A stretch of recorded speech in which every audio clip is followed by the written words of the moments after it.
Yo, what is happening, guys, and welcome back to the Last Talk Fan Challenge. You can tell by the title and the thumbnail. Today, we will be doing our predictions for Misfits 14.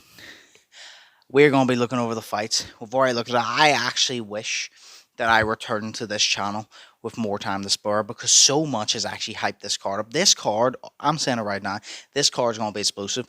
This is going to be one of those cards that we look at it as, oh, it's not a pay-per-view card, so it's not going to be that big.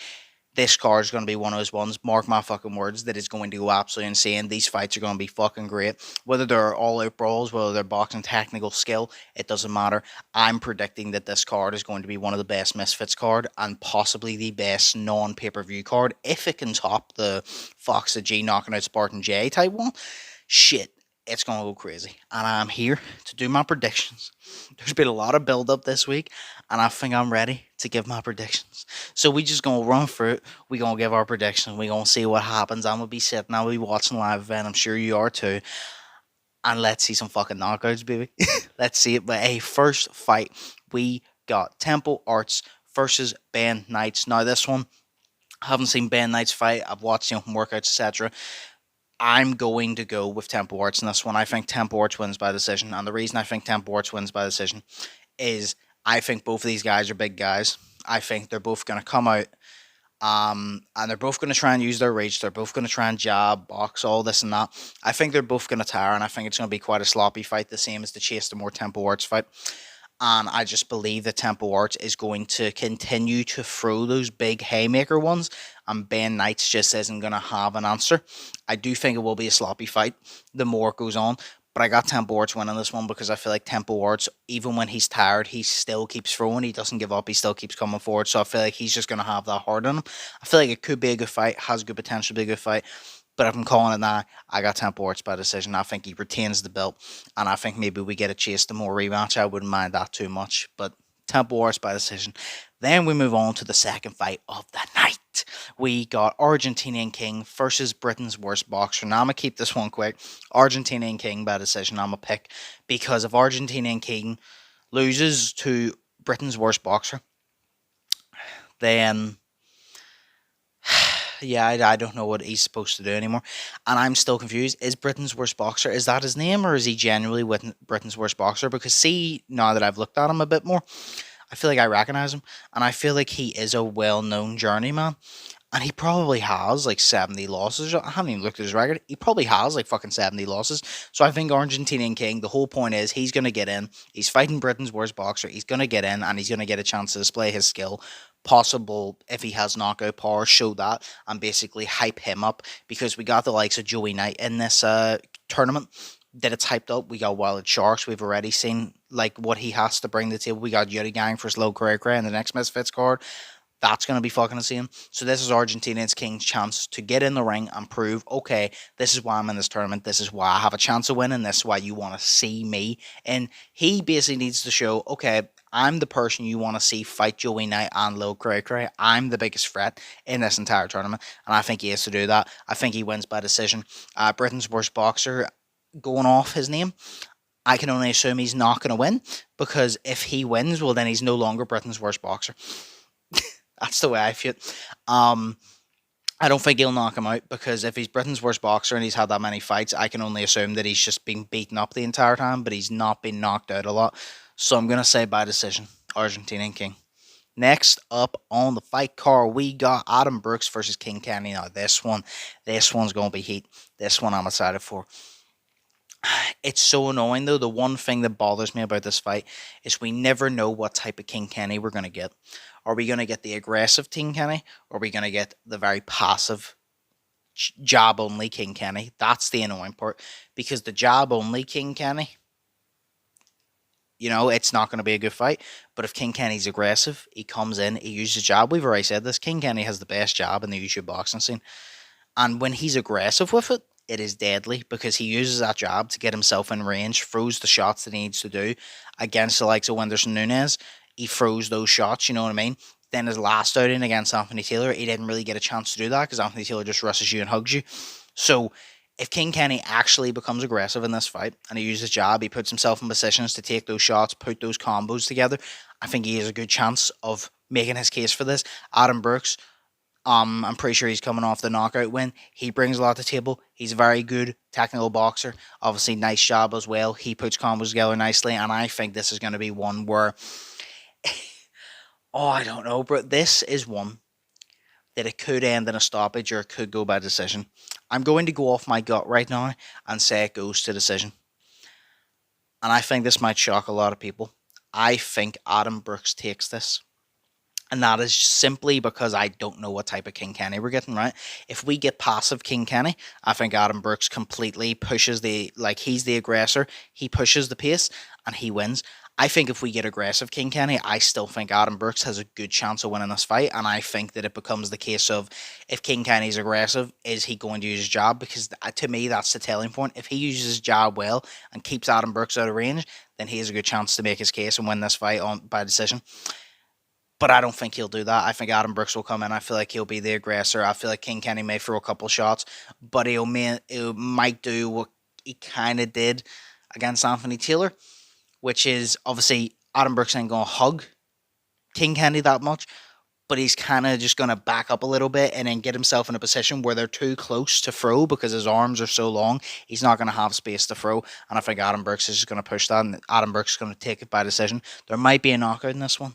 I wouldn't mind if there was a knockout, but I'm going to say Brooks by decision. Then next up, we got one I'm very, very excited for. Ryan Taylor versus Mist. And the reason I'm very excited for this one is I already said in a previous video, this is bad blood. This is personal beef, and that's what I fucking love. This is what I said, right? In the mainstream boxing, boxers talk shit all the time because they want to prove that they're better than each other. Say Devin Haney, Ryan Garcia recently, right? Ryan Garcia, Devin Haney, both disliked each other, but they wanted to prove I'm better than you, no, I'm better than you, and they wanted to just prove who was the better boxer all time, in the moment, all this.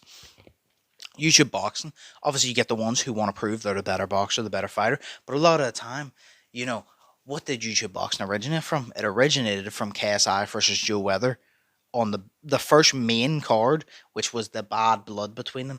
They were friendly beforehand, and then they fell out and they had bad blood. Then you'd KSI and Logan Paul, bad blood. You'd Jake and Gibb, bad blood. You'd Deji and Jake, bad blood. And that's what I fucking like. That's why we wanted to push the Basinga versus Joe Weather fight so much, because it was a genuine YouTube type fight where they were talking shit. It's not the fact where they're like, I'm the greatest boxer on YouTube. They just wanted to get in and punch each other. And because these two were previous friends, they want to do that. There's one thing though, I've never seen Ryan Taylor so fucking tame. This motherfucker headbutted someone. He attacked Slim and fucking got a cheap shot in on him. He's a nutcase. He got arrested before his last fight, his rematch against Worms. He's an absolute nutcase, but yet this fight, he's the most tamed ever. A lot of people are saying they think he's shook. I don't think he's shook. I think he just realized, maybe Moms Taylor said to him, if you fucking act up one more time, we're not bringing you back. You've had 3 chances, we're not fucking bringing you back, buddy. But I think Ryan Taylor takes this one. I think he takes it by TKO, ref stoppage. I think he stops Mist. I don't know what really Mist has to bring to the table, but one thing I do know that Ryan brings to the table is an iron fucking chin. And the weight that he is with the punches, he's going to hit you hard. He's going to keep coming no matter how tired he is. And regardless of how many times you hit him, he's not going to stay down. Slim hit him with some shots, and he still stayed up. And he still came forward. And if he did go down, he got up like that. So I doubt Mist is going to be able to do it. Unless Mist has some sort of power that I don't fucking know about. I think Ryan Taylor stops this one. And he probably stops it in the second round or something. Because Ryan Taylor's he's just about it.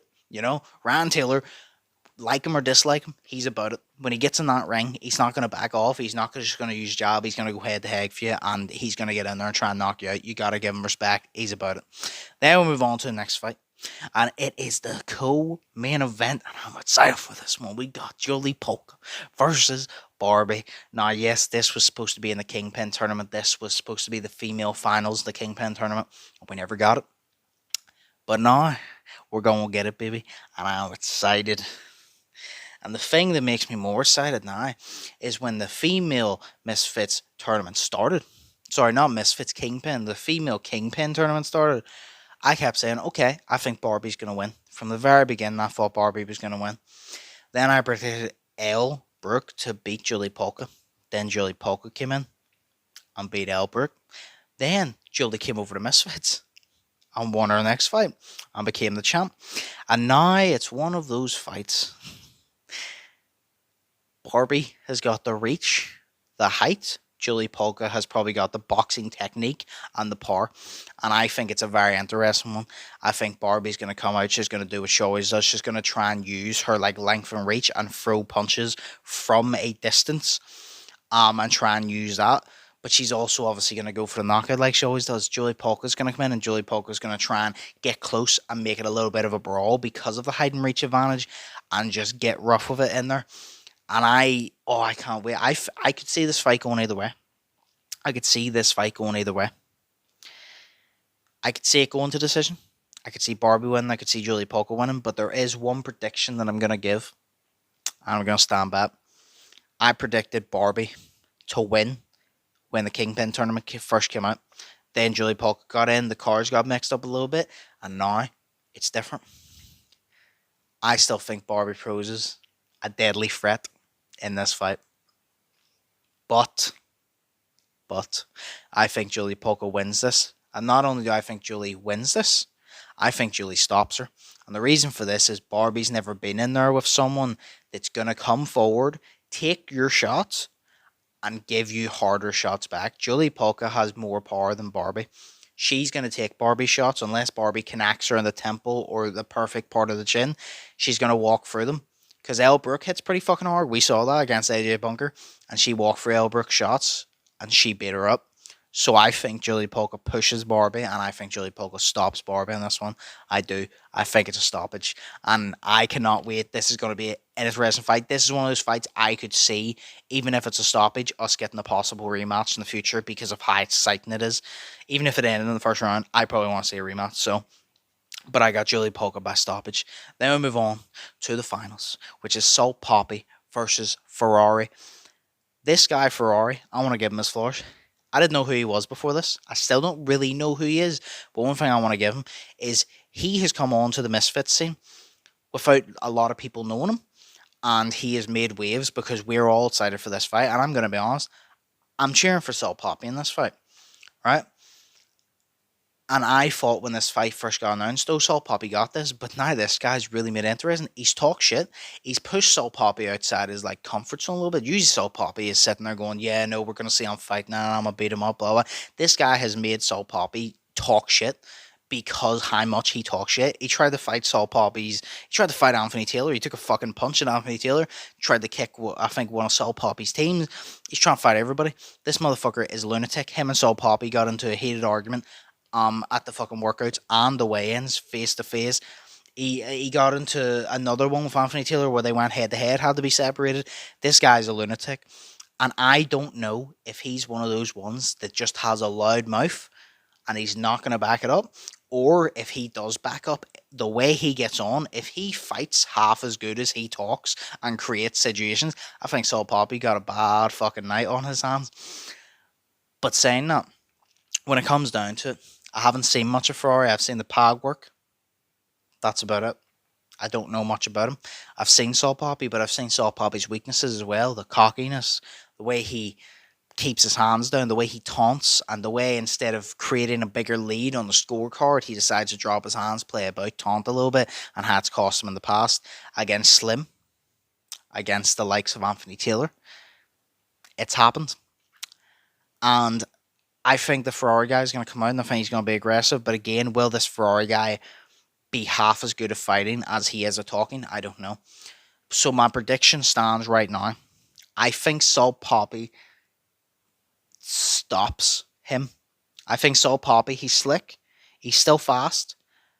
I think he stops him. I think he catches Ferrari and I think he stops him in one of the later rounds because I think he's going to set up his jab. I think he's going to get like a counter left hook or something like that. But I think he's going to get either a counter left hook or just a nice a counter right hook or a nice left down the pipe, and he's going to put Ferrari down.